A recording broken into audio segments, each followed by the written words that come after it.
Hello everyone, and welcome to my little shack in the corner. My name is Tom and my call sign is ND3N. In this video, I'm going to talk to you about accessories that you can purchase with your new HT. If you've watched other videos of mine and based your decision to watch this one on what you've seen in the past, then I must be doing something right. Please consider subscribing to this channel. You'll be able to see all of my content in one convenient place. Also, please give me a like by clicking on the thumbs up icon. Enter to get notified when new content is posted. Ring that bell. I'll give you a few seconds to go ahead and take care of that.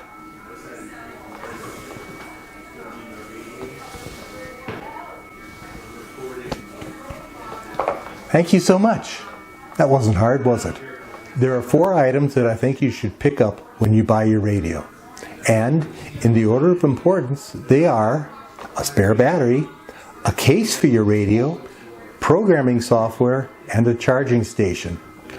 Another thing you might want to consider, but one that I want to discuss in a bit more detail towards the end of this video, is an upgraded rubber ducky antenna. If this HT is going to be your primary radio, then you'll want to consider a spare battery. While you're at it, get one with a higher capacity, meaning a higher rating of milliamp hours than the battery included with your radio. This will increase your talk time and keep you from running out of juice in the middle of your operations. Now, I hate to say it, but sooner or later, you're going to drop your pretty new radio. From my experience, this will usually happen from about waist height while you're trying to pull your radio off your belt. Now, there are generic cases made for multiple radios, and there are radio-specific cases made for your radio. I recommend the latter. Programming software is another must-have. And there are 2 flavors of software, if you will. There will be the manufacturer's version, which is usually available on their website as a free download. If your radio is a simple FM only radio, single or dual band, and you're only looking to put simplex frequencies or repeater information into the memories, then this will probably suffice for your needs. Make sure to do a little research and find out if your radio comes with a programming cable that will communicate between your computer and your HT. If your radio is more complex, with digital voice modes, APRS, and other bells and whistles, then you might want to consider an aftermarket programming software package. Now, I recommend the RT Systems software. They're very intuitive. They make programming your radio relatively simple.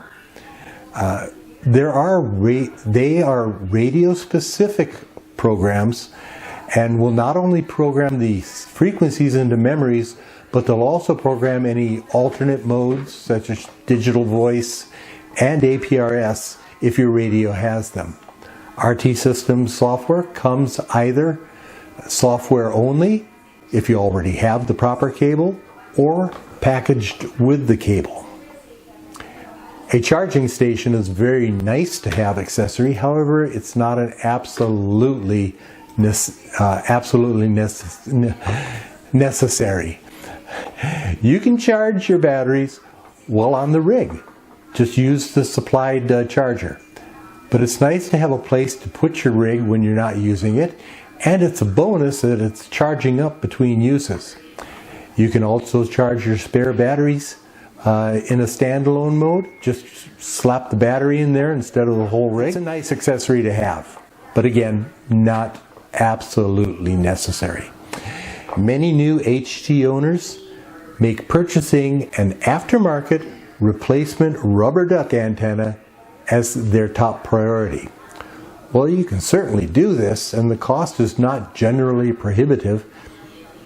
Under $25, maybe $30 if it's gold plated. I'm not convinced that there is any gain in the functionality of your rig. I've included a link to a Wikipedia article about the rubber ducky antenna that you might want to review. It tells you a kind of interesting history on how the rubber ducky got its name, and discuss some technical aspects of rubber duckies in general.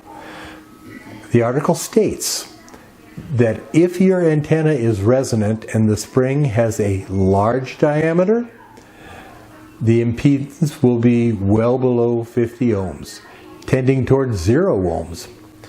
And if the antenna is resonant and the spring has a small diameter, the impedance will increase towards 70 ohms. Your HT manufacturer employs really smart engineers who understand what a rubber ducky is, the limitations of a rubber ducky, the peculiar quirks of a rubber ducky, and then they design the radio and rubber ducky antenna as a system.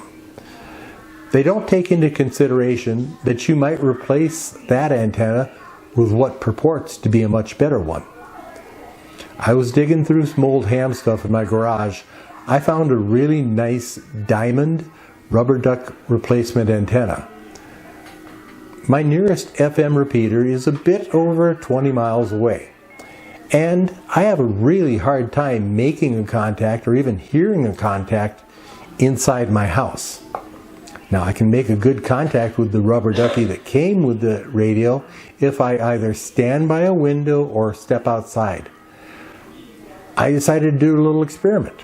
I put the diamond rubber ducky on my rig and tried to make a contact from inside my house. As I had difficulty even hearing the repeater, I put that experiment down as a failure. Trying to stand by a window or step outside my house was also a failure. I couldn't contact or hear the repeater until I was about 10 or 15 feet outside of my house. In short, the diamond antenna was worse than the stock rubber ducky that came with it in this instance. It's not saying it's always going to be worse. On top of all that, when wearing my radio on the belt, the diamond antenna poked me in the armpit and was just uncomfortable to wear. My conclusion: if you really want one, get one. But be aware of the limitations and know that any gain will be minimal at best and might even be worse than the rubber ducky that came with your rig and was designed to work as a system with your rig. So, in summary, my recommendations for HT accessories are a spare battery, a case, programming software, a charging station, in that order. You can consider an upgraded rubber ducky antenna, but make that decision with the appropriate information in mind and your eyes wide open. Well, that's it for this video. I hope it's been informative and entertaining. If it has been, please give me a like by clicking on the thumbs up button. It's right there. Don't mistake it with the thumbs down button. Please consider subscribing so you can see all of my videos in one convenient location. And if you'd like to be notified when I post new content, ring that bell. As always, thanks for dropping by my little shack in a corner for a chat. 7-3 for now, always at your service. I'm Tom, ND3N. I'm out.